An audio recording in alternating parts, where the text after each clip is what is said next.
আমাদের এখন new generation যারা বড় হচ্ছে, এই যে অনেক অল্প বয়সী তরুণরা আছে, এদিকে অনেক অল্প বয়সী তরুণ আছে, ওখানে মাঝখানে অনেক অল্প বয়সী ছেলেরা আছে, তাদের পুরো দাওয়াতি কাজটা কিসের উপর ভিত্তি করে চলছে? বিভিন্ন শায়েখের বক্তব্য শোনার উপর ভিত্তি করে।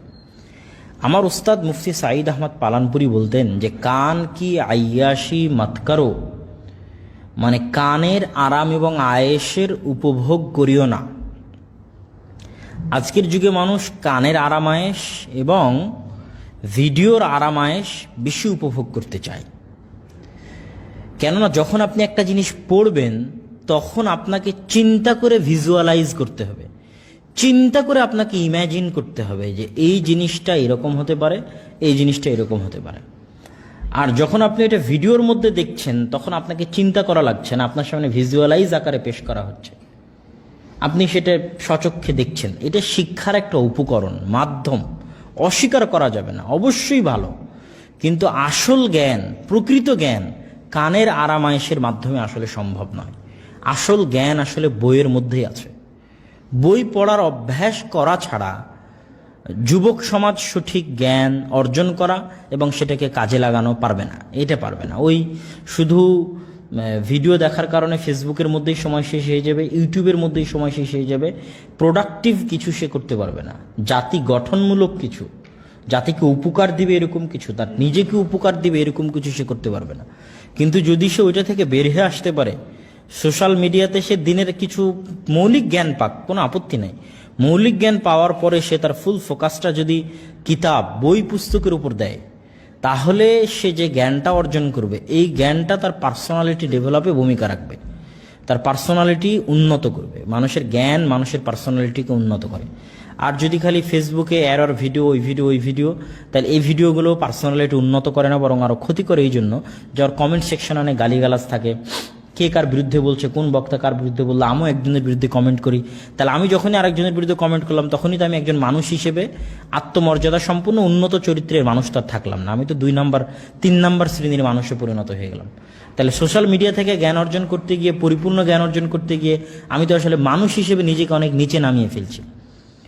গালাগালির মধ্যে গিয়ে, মারামারির মধ্যে গিয়ে, পক্ষ বিপক্ষের পক্ষে গিয়ে, সেই জায়গায় যদি আমি রিয়াল নলেজটা অর্জন করতে চাই বই থেকে, ইকরা বিসমি রাব্বিকাল্লাযী খালাক, এক ইকরা, আরেকবার হচ্ছে ইকরা রাব্বুকাল আকরাম, পড়ো।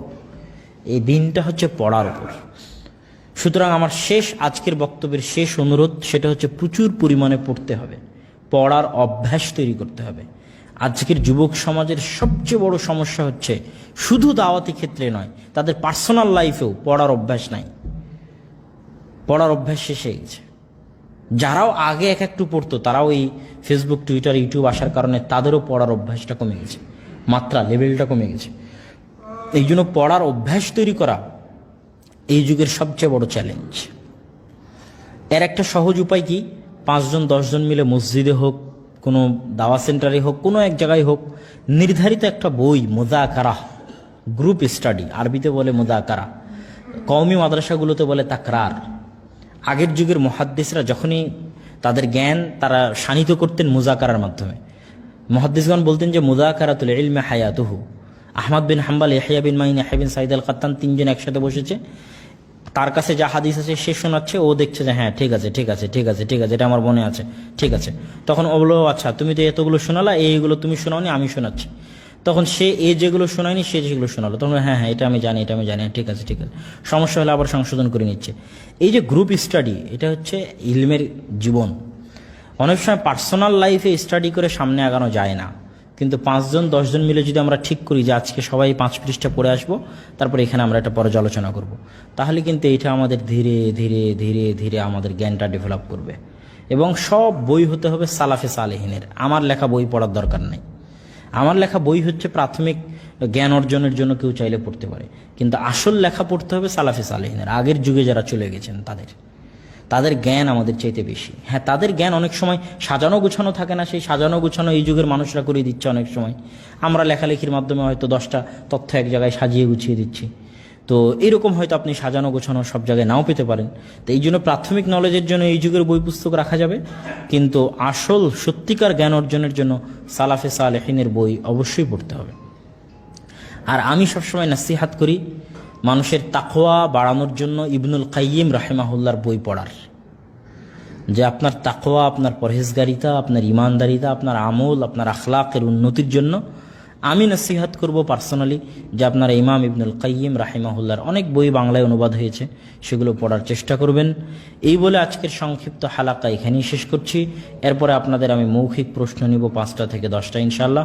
ওয়া আখিরু দাওয়ানা আনিল হামদুলিল্লাহি রাব্বিল আলামিন।